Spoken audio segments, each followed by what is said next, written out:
बाळापूर जिल्हा अकोला या गावात हजरत मस्तानशाह बाबा यांच्या संदर्भानिमित्त एक भव्य रोगनिदान शिबिर तसेच मोफत औषधी वाटप या कार्यक्रमाचे आयोजन हे जनविकास फाउंडेशन महाराष्ट्र प्रदेश, हलिमा चॅरिटेबल हॉस्पिटल लोहारा तसेच संदल कमिटी लोहारा यांच्या वतीने हे आयोजन करण्यात आले होते।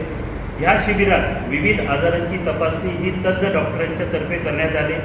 यात doctor Santosh Mishra, doctor Joeb Patel, doctor Lanjudkar अस्थिरोग तज्ञ, डॉक्टर दाऊद देवानी आमच्या ट्रस्टचे, doctor Afroz, doctor Avesh Deshmukh, doctor Asma Deshmukh, doctor Aksa Mohammad Raza Sarkar, मी स्वतः डॉक्टर जमील देशमुख आणि इतर सर्व आमचे सिप्ला कंपनीची टीम, लॅब असिस्टंट आणि nursing staff, doctor Moin Khan आणि इतर सर्व कर्मचारी वृंद या सर्वांनी मोठ्या उत्साहाने या शिबिरात भाग घेतला आणि सर्व रुग्णांची तपासणी करून या परिसरातील सर्व रुग्णांना अतिशय उत्तम प्रकारे सेवा देण्यात आली।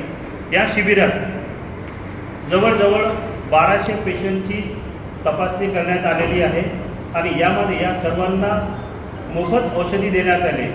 जवळजवळ 3.5 ते 4 लाखापर्यंत इतक्या किमतीची औषधे येथे सर्व रुग्णांना मोफत देण्यात आली। तसेच आमच्या जनविकास फाउंडेशनतर्फे आज अशा प्रकारची एक मागणी झाली आमच्या गावकऱ्यांच्या वतीने की अशा प्रकारचे आयोजन दर महिन्याला जर ठेवले तर यामध्ये रुग्णांची अजून कशा प्रकारे सेवा देण्यात येईल हे आमचे ट्रस्ट विचार करत आहे। दर महिन्याला आमच्या लोहारा गावात जामा मशिदीच्या बाजूला एक आम्ही जनविकास फाउंडेशनचा ऑफिस ओपन करत आहे आणि त्यानुसार त्या माध्यमाने आम्ही गरीब लोकांना मोफत सर्व रोगनिदान शिबिर या पद्धतीने आम्ही त्यांचा उपचार करणार आहे। यानुसारच आमच्या गावातील सर्व नागरिकांनी आणि संदल कमिटीच्या सदस्यांनी आम्हाला सहकार्य केले। हलिमा चॅरिटेबल हॉस्पिटलचे संचालिका आदरणीय साराबाजी देशमुख आणि त्यांच्या पूर्ण कर्मचारी वृंदांनी आम्हाला मोलाचे सहकार्य केले। तसेच गावातील प्रतिष्ठित नागरिक माजी उपसरपंच सलीम देशमुख ठेकेदार, शकील देशमुख ठेकेदार, संदल कमिटीचे याकूब देशमुख अध्यक्ष आणि उपाध्यक्ष अखिल हमजाबिया देशमुख तसेच इतर गावातील सर्व नागरिकांनी आम्हाला मोलाचे सहकार्य केले। आम्ही त्यांचे आभार व्यक्त करतो।